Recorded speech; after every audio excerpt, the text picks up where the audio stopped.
दाव मोनसे खास्रि बिस्रि जाथाय जानानै थाङो आरो मोनानि समाव जानाय बे जाथायाव जोङो भिडिअआव एक्सक्लुसिभलि जों नुदों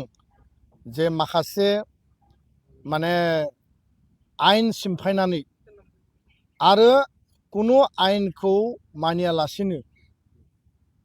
साथाम सुबुं जोंनि मिथिनायाव स्करपिय' गारिजों बे लामाजों फैबाय थादोंमोन आरो बे बाथ्राखौबो जों मिथिनो मोनदों जे बे सुबुंफोरा गोबां माखासे खामानि दामानिनि थाखाय बे लामाजों थांलाय फैलाय खालामो आरो बे समावनो सिखाव साजायनानै सिखाव मुं होनानै माखासे बे मालसिं रडआव ज' जानानै थानाय सुबुंफोरा माने जायखौ सान्थाल माहारिनि होननानै बुंदों माहारिनि जानो हानाय खिन्थु दायनिगिरिया बे जायगायाव थानाय सुबुंफोरखौसो जों होगोन खारन मोनफ्रोमबो हारियावनो गाज्रि सुबुं थायो दा बे मालसिं रडआव ज' जानानै थानाय सुबुंफोरा सिखना जोहोलाव जाय राजा बिस्मित माने 30सो बैसोनि बिथांखौ गारिखौ लाखिनानै अन्थाइजों खुबैनानै माने गनद्रायजों बुनानै बेयाव साथाम सुबुं दंमोन राजा बिस्मित बेखौ जायगायावनो बुथारो गारि स्करपिय'खौ सावनानै होयो आरो लोगोसेनो प्रभात ब्रह्म बिथांमोननिनो खामानि मावग्रा जोंनि मिथिनायाव आरो बिनि फिसाला 15 बोसोरनि जागिराज ब्रह्म बिथां सानैखौ माने थैनायनि मोनसे पर्याय थासारिसिम बुनानै गोब्राब जखम खालामो आरो बे जाथायखौ दुलाराय बर' फरायसा आफादा गोख्रोङै जोङो सोंखारिदों आरो जों निन्दा खालामदों खारन कुनु कारन गैयाबासिनो कुनु जाहोन गैयाबासिनो कुनु दोष गैयाबासिनो बे लामाजों फैबाय थानाय बे साथाम सुबुंखौ मा कारनाव सिखाव साजायनानै लाखिनानै बबे जुक्तिनि आधाराव बबे आयेननि आधाराव बिथांमोना गावनो गोसो जानानै दाउ अमाफोरबायदि जायगायावनो सिथारखो बा बुथारखो बियो जोबोद गिख्रंथाव जाथाय जोबोद साननो गोनां आरो बेखायनो दुलाराय बर' फरायसा आफादा बे जाथायखौ गोख्रों रावजों सोंखारिनायजों लोगोसे बे जाथायाव जेसेबां सुबुङा जड़ित दङ जायफोरखौ भिडिअ नुदों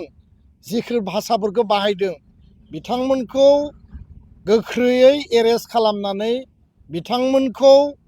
आयेननि गन्डिनि गेजेराव स्ट्रं साजा फासियानो जा बा बिथांमोनखौ जि पर्यायनि साजा होनांगौ बे साजा होनो थाखाय दुलाराय बर' फरायसा आफादा जोङो दाबि खालामदों आसाम सरकारखौ आसामनि डिजिपि क'क्राझारनि डिसि क'क्राझारनि एसएसपि दिनै पुलिस प्रशासना रायजो राजानो धन सम्पतिनि रायजो राजानि जिबनखौ माने रैखाथि होनायाव फैमाल जादों बे खोथाखौ जोङो दिनै नुनो मोनदों खारन क'क्राझाराव बेबायदि गोबां इन्सिडेन्ट जालांदों बेबायदि गोबां इन्सिडेन्ट जाबाय आरो बेखायनो सिखना जोहोलाव राजा बिस्मितनि जास्टिस नागिरनानै दुलाराय बर' फरायसा आफादा दिनै आसाम सरकारनिसिम जों दाबि दैखांदों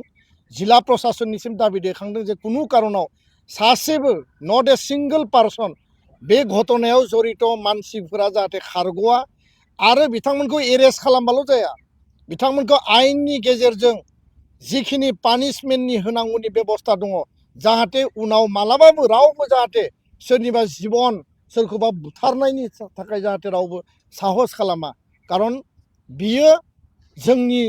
बे जायगाया जोंनि जोनोमनि अधिकारनि आरो बे हाया जोंनि आरो बे हायावनो जुदि जोङो थैनो गोनां जायोबा दाउ अमाबायदि सिथारजानो गोनां जायोबा बे जोंनि थाखाय मालाबाबो गनायथाव नङा सहायथाव नङा दा बेखायनो जों न्याय नागिरबाय जास्टिस नागिरबाय दुखुथिया न'खरजों जों गसंथाबाय आरो फैबाय थानाय समाव दुलाराय बर' फरायसा आफादा गणतान्त्रिक भाबै न्याय आरो जास्टिस आरो दायनिगिरिखौ साजा आरो फासि होनांगौनि थाखाय जों हाबा मावगोन बे जाथायनि उनाव दिनै जिखिनि थासारि दा सोमजिगासिनो दङ जे रायजो राजानि जि सेन्टिमेन्ट जि आबेग पाब्लिक मोनसे मुभ जादों राजा लामा बन्द खालामनाय जादों आरो बे सेन्टिमेन्टआ जाखागोनखा सेन्टिमेन्टआ थाखागोनखा जोंनि मानसि थैदों जोङो बेनि सेन्टिमेन्टनि आधाराव खुद्रिनायखौ जों देखायखानांगोन किन्तु जोङो बेखौबो खावलायगोन जे जाहाथे खुद्रिनायनि नामाव आन्दलननि नामाव जोङो जाहाथे आयेनखौ आखायाव लानानै हारियारि दाङाबाजि जाजासिम बे पर्यायसिम जाहाथे जों रावबो थाङा खारन मोनफ्रोमबो हारियाव गाज्रि सुबुं थायो, काल्पिट्स थायो, मिसक्रेन्ट थायो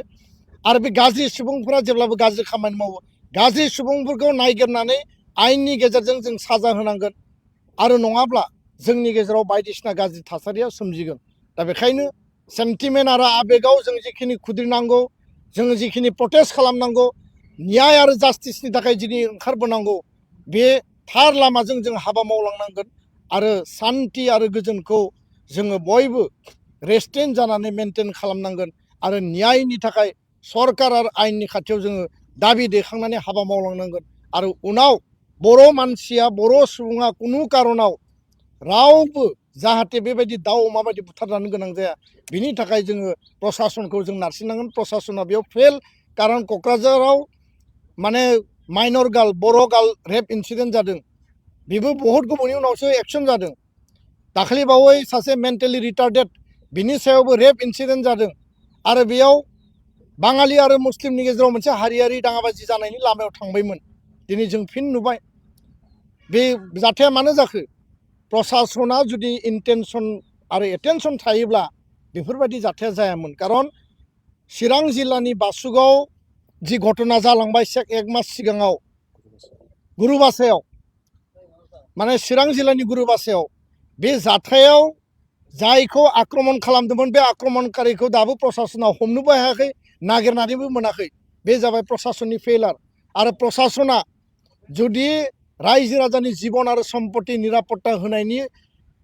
अनगायै गुबुन लामायावसो जुदि बांसिन बेस्थ' थायोबा, गुबुन खामानियावसो जुदि बांसिन बेस्थ' थायोबा, बिथांमोननि एटेनसना जुदि बे माने गाज्रि खामानिथिंसो जुदि बांसिन एटेनसन थायोबा, मा बाथ्राखौ बुंनो नागिरदों नोंथांमोना बुजिगोन जे दिनै जों नुदों जे प्रसासन, पुलिस प्रसासन, असि, आइसि, एसएसपि जाय जाया मानो बिथांमोननि एटेनसन आरो इन्टेनसना दिनै बेलेगथिंसो थांगासिनो दङ। रायजोनि बे दुखु दाहा, रायजोनि निरापत्ता, जिबन आरो माने सम्पतिनि निरापत्ता होनायाव बिसोरो मुथे गोसो होआ। पाब्लिक फ्रेन्डलि माने पिपल्स फ्रेन्डलि पुलिस प्रसासननि खोथा बुङो, किन्तु रायजो राजानि गेजेराव थांनानै दिनै बै प्रसासनिक माने बिसयाफोरा, बे अफिसारफ्रा खामानि मावनायखौ जों नुवाखै। दा बेखायनो नैबे जाथायजों जिखिनि दा थासारि जादों, जों बयबो रेस्ट्रेन्ट जानानै जों आवगायनांगोन आरो जोंनि सेन्टिमेन्टखौ देखायनांगोन, दाबिखौ लाखिनांगोन, आन्दलना जागोन। किन्तु जाहाथे जोङो गाव गेजेराव दाङाबाजि जानानै जोङो गाज्रि थासारिसिम जाहाथे थांनायनि परिबेसखौ लाबोआ, बेखौ लानानै जों बयबो खामानि मावनांगोन। आरो जोङो राजा बिस्मितजों, बिथांनि न'खरजों जों गसंफादों। सानै जायफोर जोखोम जादों बिथांजों